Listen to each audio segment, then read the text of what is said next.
বিসমিল্লাহির রহমানির রহিম। সুপ্রিয় শিক্ষার্থীবৃন্দ, আশা করি তোমরা অনেক বেশি ভালো আছো। যারা এসএসসি 26 ব্যাচের পরীক্ষার্থী ছিল, অর্থাৎ এইচএসসি 2028 ব্যাচের শিক্ষার্থী আছো, তাদের জন্য কিন্তু আজকে আমার এই ভিডিওটা অনেক গুরুত্বপূর্ণ। তোমরা জানো যে আমার ইউটিউব চ্যানেল এবং ফেসবুক পেজে উদ্ভিদ বিজ্ঞানের প্রথম অধ্যায়ে ধারাবাহিকভাবে সিরিজ আপলোড হচ্ছে। তারই ধারাবাহিকতায় আজকে হচ্ছে আমার দ্বিতীয় লেকচার।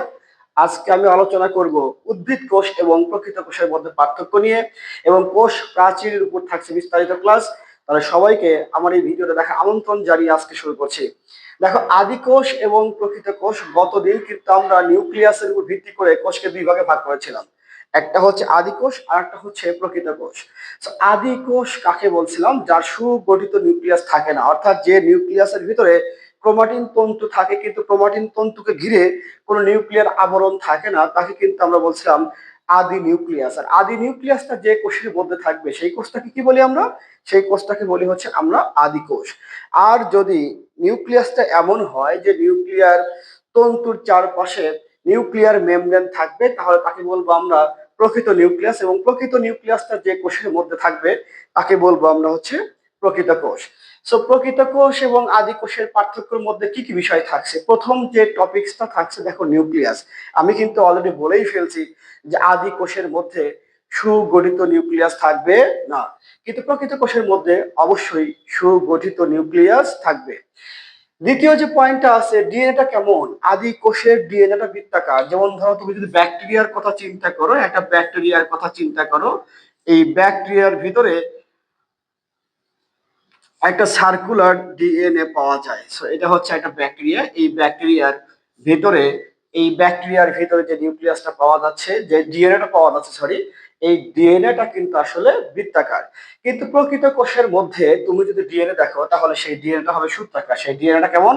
এই ডিএনএটা সম্পর্কে তোমাদের খুব ধারণা আছে, এসএসসি তে তোমরা ডিএনএ ডাবল হেলিক্স পড়েছিলে। প্রকৃত কোষের মধ্যে আসলে এরকম সূত্রাকার নিউক্লিয়াস থাকে, কিন্তু আদি কোষের মধ্যে যে নিউক্লিয়াসটা থাকে সেই নিউক্লিয়াসটা হচ্ছে কি বৃত্তাকার।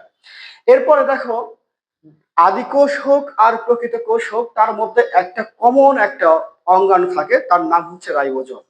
এই জন্য রাইবোজোমকে উভয় কোষের কমন অঙ্গাণু বলা হয়ে থাকে। আদি কোষের মধ্যে শুধুমাত্র রাইবোজোম থাকে, এছাড়া মাইটোকন্ড্রিয়া বলো, গলজি বস্তু বলো, এন্ডোপ্লাজম, রেটিকুলাম বলো, এই সমস্ত কিছুই থাকে না। শুধুমাত্র কি থাকে? রাইবোজোম থাকে। কিন্তু প্রকৃত কোষের মধ্যে মাইটোকন্ড্রিয়া বলো, এন্ডোপ্লাজম, রেটিকুলাম বলো, গলজি বস্তু বলো, সবকিছু কিন্তু আমার প্রকৃত কোষের মধ্যে থাকে। তাহলে আদি কোষে শুধুমাত্র কি থাকে বলতো? রাইবোজোম থাকে। এরপর আবরণী বেষ্টিত অঙ্গাণু। আবরণী বেষ্টিত কোনো অঙ্গাণু আদি কোষের মধ্যে থাকে না।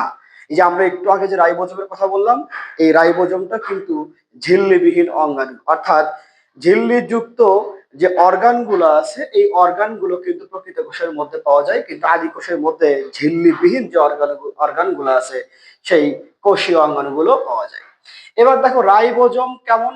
আদি কোষের রাইবোজোমটা হচ্ছে 70S প্রকৃতির, আর প্রকৃত কোষের রাইবোজোম হচ্ছে 80S প্রকৃতির। এই এসটা দ্বারা কি বোঝায়? 70S এবং 80S। এই এস দা হচ্ছে একটা বিজ্ঞানী প্রথম রাইবোজোমকে এরকম দুইটা ভাগে ভাগ করেছিলেন, তার নাম ছিল ভেদবার্গ। ভেদবার্গের নামের বানানটা দেখি, তাহলে SVEDBERG।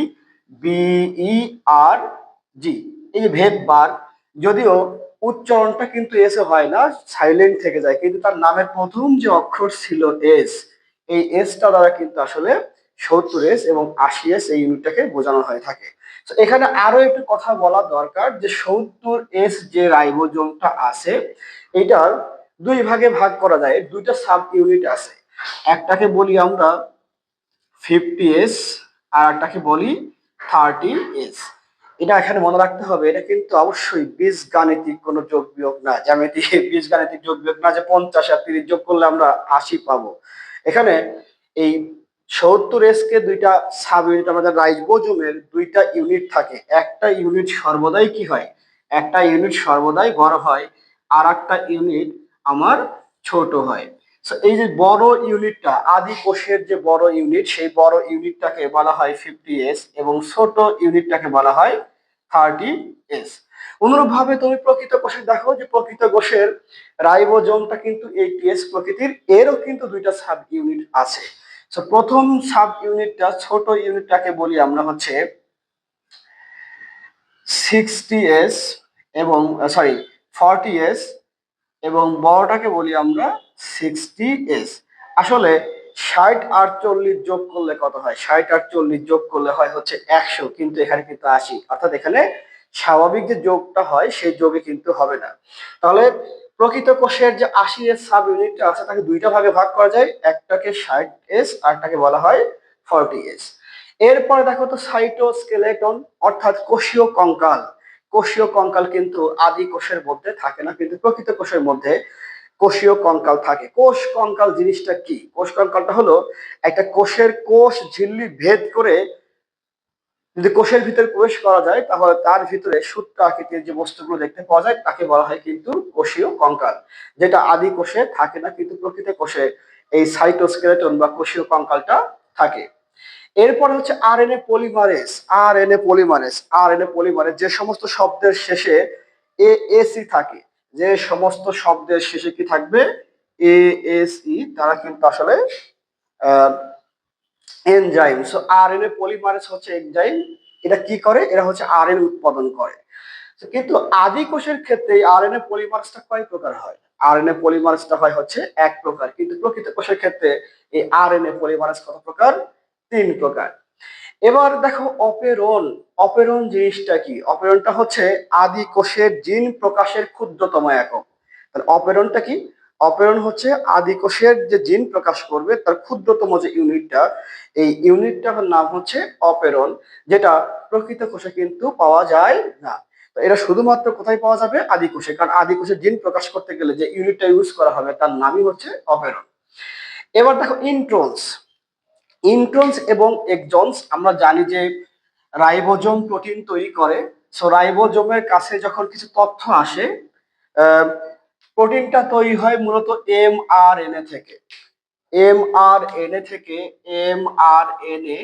এমআরএনএ হচ্ছে Messenger RNA. So Messenger RNA তার কাজ হচ্ছে প্রোটিন তৈরি করা।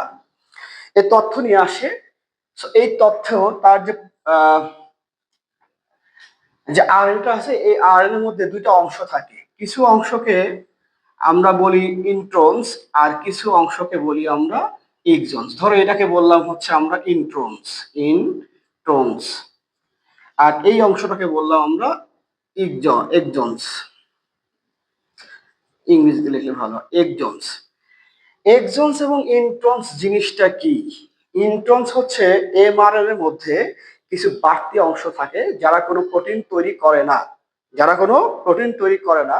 অকার্যকর অংশটার নাম হচ্ছে ইন্ট্রন্স, আর কার্যকর যে অংশটা আছে এর নাম হচ্ছে এক্সন্স। তাহলে এক্সনের কাজ কি? এক্সনের কাজটাই মূলত প্রোটিন তৈরি করা, আর আমাদের টার্গেটই কিন্তু আসলে প্রোটিন তৈরি করতে হবে। কিন্তু আদি কোষের ক্ষেত্রে দেখা যায় কি যে এই ইন্ট্রন্স থাকে না।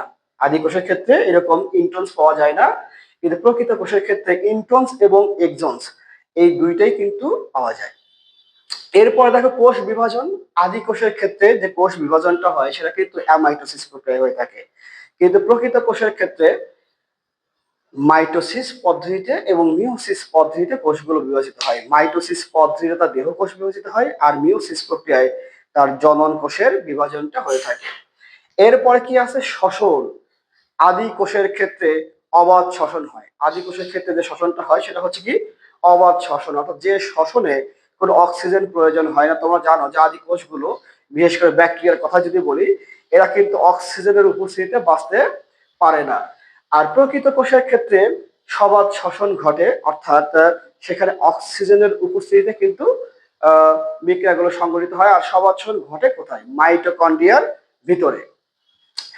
ট্রান্সলেশন। আদি কোষের ক্ষেত্রে ট্রান্সক্রিপশনের পরে কিন্তু ট্রান্সলেশন শুরু হয়ে থাকে, কিন্তু প্রকৃত কোষের ক্ষেত্রে ট্রান্সক্রিপশনের বেশ বিলম্ব নিয়ে কিন্তু আসলে ট্রান্সলেশনটা শুরু হয়। সো এই ছিল আদি কোষ এবং প্রকৃত কোষের মধ্যে পার্থক্য। আশা করি তোমরা এই পার্থক্যটা সুন্দর করে বুঝতে পেরেছো।